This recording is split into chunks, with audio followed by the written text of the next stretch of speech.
آتے ہیں, بارشوں میں سیلاب آتے ہیں, تو دو انتہاؤں کی طرف لوگ جاتے ہیں. ایک انتہا تو ہے جو لبرلزم لوگ ہیں, لبرلزم کو فالو کرنے والے لوگ, جو لبرل نام نہاد لبرل لوگ, وہ کیا کہتے ہیں بھائی یہ قدرت کا نیچر کا ایک سسٹم ہے, کسی بھی وقت کچھ بھی ہو سکتا ہے, لہذا اس میں اپنے گناہوں سے توبہ کرنا, اللہ کے سامنے گڑ گڑانا, ان تکلفات کی بالکل بھی ضرورت نہیں. چاہے کرونا ہے یا کوئی بھی وبائیں ہیں, اس کا خدا کے عذاب سے کوئی تعلق نہیں ہے. بھائی پلیٹیں ہیں زمین کی, ہلیں گی تو دھسیں گے سارے. جب زمین سے اتنی گیس نکال رہے ہو, اتنا آئل نکال رہے ہو, تو خلا پیدا ہوتا ہے نا, وہ خلا پور ایسا ہی ہوگا کہ ایک طرف کا حصہ کھسک کے یہاں جائے گا, تو وہ زمین ہے وہ کوئی چھوٹی موٹی چیز تو نہیں ہے. جب ادھر سے کھسک کے گیا تو دو چار پہاڑ دائیں بائیں ہو گئے. جب دو چار پہاڑ دائیں بائیں ہوئے تو وہ باقی ایڈجسٹ کرنے کے لیے وہ بھی کھسک جاتے ہیں. تو کھسکتے کھسکتے دہلی سے زلزلہ چلا تھا اور پہنچتا کہاں تک ہے, لاہور تک, اور درمیان میں بہت سے لوگوں کو لقمہ اجل بناتا ہوا جاتا ہے. تو وہ کہتے ہیں ایک تو سائنٹیفک حقیقت ہے, اس کا خدا کے عذاب سے اور ثواب سے کیا تعلق ہے بھائی. وہ کہہ رہے ہیں سیلاب جو آتا ہے نا, یہ دریا کا پانی امڑ آیا اور گاؤں کے گاؤں پی گیا, اس کا کسی کے نیک اور برے ہونے سے کوئی تعلق نہیں ہے, نہ اس میں خدا سے توبہ استغفار کرنے کی ضرورت ہے. جو نام نہاد لبرل ہے وہ یہی کہتے ہیں اس میں توبہ کی کیا ضرورت ہے.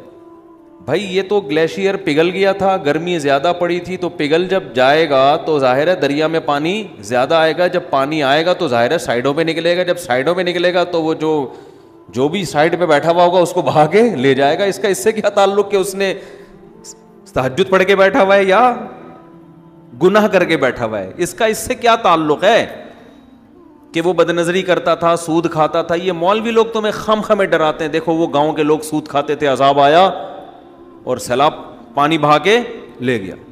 اس کا اس سے کیا تعلق ہے. اس لیے توبہ ووبہ کرنے کی ضرورت نہیں ہے. یہ بھی ایک انتہا ہے. دوسری انتہا جو بعض مذہبی لوگ کرتے ہیں وہ انتہا یہ ہے کہ ہر قدرتی آفت کو کسی گناہ کا نتیجہ قرار دیتے ہیں. یہ بھی 100% غلط ہے. نہ قرآن کی یہ تعلیمات ہے, نہ نبی صلی اللہ علیہ وسلم کی یہ تعلیمات ہے. ہمیں پتہ چلتا ہے اسلامی تاریخ سے, قرآن و سنت سے, کہ بہت سے نیک لوگوں پر بھی عذاب آئے ہیں. مدینہ منورہ میں قحط پڑ گیا تھا, لوگ بھوک پیاس سے مرنا شروع ہو گئے تھے.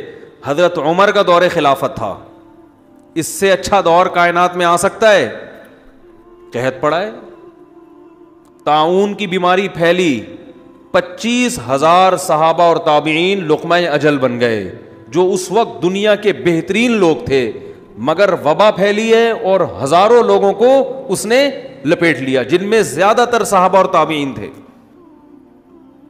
نہیں آ رہی بات میرا خیال. تو یہ کہنا کہ وہاں زلزلہ جو آیا تھا تو اصل میں وہاں اس قسم کے لوگ رہتے تھے اس لیے آیا تھا, تو کوئی بھی جب قدرتی آفت آتی ہے اللہ کی طرف سے, اس کو لازمی کسی گناہ کا نتیجہ قرار دینا, یہ بھی قرآن و سنت کی تعلیم کے خلاف ہے. آفتیں نیک لوگوں پر بھی آتی ہیں اور برے لوگوں پر بھی آتی ہیں. ہم قرآن و سنت میں جب غور کرتے ہیں نا تو ہمیں 2 قسم کی آفتیں ملتی ہیں, اس زمین پہ ہوتی ہیں 2 قسم کی. ایک آفت تو وہ قرآن نے بیان کی ہے جس میں واقعتاً 100% گناہ کا دخل ہوتا ہے, اور وہ اس عذاب کی کوئی سائنٹیفک لاجک نہیں ہوتی, وہ قدرت نے اپنی طرف سے کام کیا ہوتا ہے جس کا کوئی بظاہر سبب موجود نہیں ہوتا. ایسی آفتیں بھی آئی ہیں, جیسے قوم عاد اور قوم سمود پر جو عذاب آیا, قرآن کے ظاہر سے پتہ یہ چلتا ہے کہ اس عذاب کی کوئی ریزن, یعنی کوئی ریزن کا مطلب کوئی سائنٹیفک لاجک نہیں تھی اس کی. جب اس قوم کی نافرمانی حد سے بڑی ہے, اللہ کو غضب آیا, اللہ نے آسمان سے بادل بھیجے, قوم کہنے لگی ھذا عارض ممطرنا, یہ تو گہرے بادل ہیں, ہمیشہ سے آتے ہیں, بارشیں برسیں گی. ان کے پیغمبر نے کہا بل ہوا مستعجلتم بہ, اس سے بارش نہیں برسے گی, اس دفعہ اس بادل سے کیا برسے گا, پتھر برسیں گے. اللہ ہم سب کو پناہ میں رکھے. اور ایسے پتھر برسیں گے تدمر کل شیء بامر ربها، ہر چیز کو اللہ کے حکم سے یہ پتھر توڑ ڈالیں گے. اور ایسی ہوائیں اللہ نے بھیجی کہ 7 دن 8 راتیں. سخرہا علیہم 7 لیال و 8 ایام، 7 راتیں اور 8 دن. ایسی ہوا چلے گی کہ جو تمہیں اٹھا کے پٹخ دے گی. اور اللہ فرماتے ہیں کہ انہم اعجاز نخل خاویہ، جیسے کھجوروں کے درخت الٹے پڑے ہوئے ہوتے ہیں نا، ایک ہفتہ طوفان میں جب تھما 1 ہفتے کے بعد تو وہ لوگ ایسے پٹکے ہوئے پڑے ہوئے تھے، مرے ہوئے، جیسے کھجور کے تنے پڑے ہوئے ہوتے ہیں. لمبے قد کے لوگ تھے. نوح علیہ السلام کی قوم پر جو عذاب آیا، عذاب کے کوئی آثار نہیں تھے. ان کے جو محکمہ موسمیات اس دور کے تھے، وہ جو آثار دیکھ کے بتاتے تھے، ظاہر ہے تو ہر دور میں کچھ لوگ علامتیں دیکھ کے بتاتے ہیں نا، تو وہ کہہ رہے تھے کہ کوئی بارش کی رپورٹ، بولتے کیوں نہیں بھائی، نہیں ہے. تبھی وہ حضرت نوح علیہ السلام کا مذاق اڑاتے تھے. حضرت نوح علیہ السلام جب کشتی تیار کر رہے تھے اللہ کے حکم سے، تو قرآن کہتا ہے کلما مر علیہ ملأ من قومہ سخروا منہ، جب بھی لوگ گزرتے مذاق اڑاتے. اس لیے کہ اس دور کے جو ماہرین تھے، جو بھی موسم کو دیکھ کے اندازہ لگاتے تھے کہ بھئی نہ یہ ایسا مہینہ ہے کہ جس میں بارشیں ہوتی ہیں، نہ دور دور تک ہمیں بارش کی کوئی آثار نظر آ رہے ہیں، تو اچانک اتنی بارش کہ آپ کشتی میں تیرنا شروع کر دیں، ایسی بارش تو ہم نے کبھی زندگی میں دیکھی نہیں ہے. تو وہ فل مذاق اڑا رہے تھے ان کا. سخروا منہ، قرآن کہتا ہے ہمیشہ جب بھی گزرتے مذاق اڑاتے کہ معاذ اللہ ان بے وقوفوں کو دیکھو کہ نہ بارش کا سیزن ہے، نہ بارش کے دور دور کوئی آثار ہیں. اور اگر بالفرض بارش غیر متوقع ہو بھی گئی تو اتنی بارش تو ہم نے زندگی میں کبھی نہیں دیکھی کہ آپ اس میں باقاعدہ کشتیاں بنا کے پہلے سے بیٹھنے کا انتظام کرو. یہ تو حماقت ہے. لیکن نوح علیہ السلام کیا کہتے تھے، اور ان کے ایمان والے کہتے تھے ان تسخروا منا فانا نسخر منکم، ان قریب جیسے تم ہمارا مذاق اڑا رہے ہو نا، ہم تمہارا مذاق اڑائیں گے.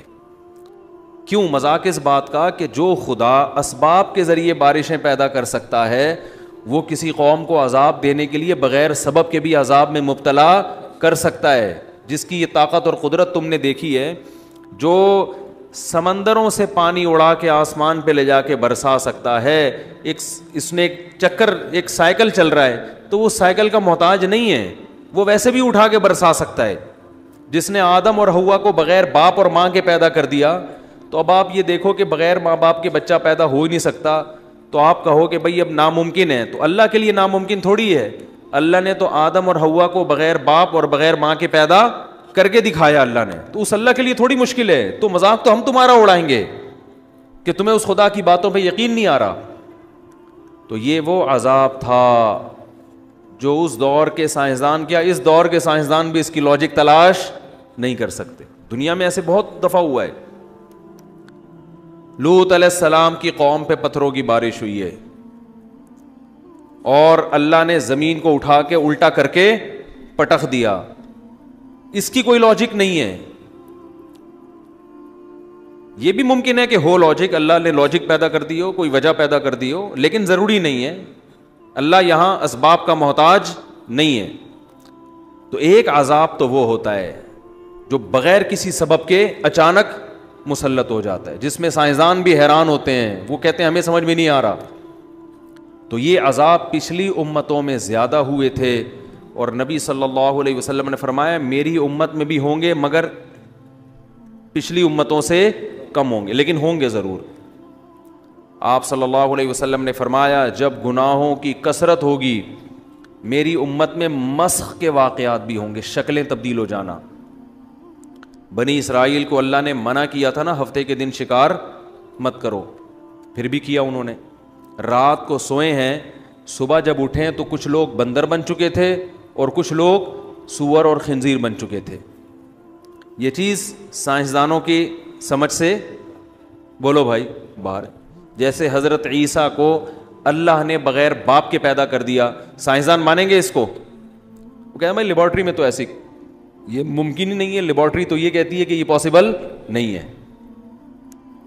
حضرت عیسیٰ علیہ السلام مردوں کو کہتے تھے قم باذن اللہ، اللہ کے حکم سے کھڑا ہو جا، مردہ ایک دم زندہ ہو کے بیٹھ جاتا تھا. سائنسدان مانیں گے؟ بولتے کیوں نہیں بھائی، نہیں مانیں گے. لیکن دنیا کی اکثریت اس کو مانتی ہے، مسلمان بھی مانتے ہیں، عیسائی بھی.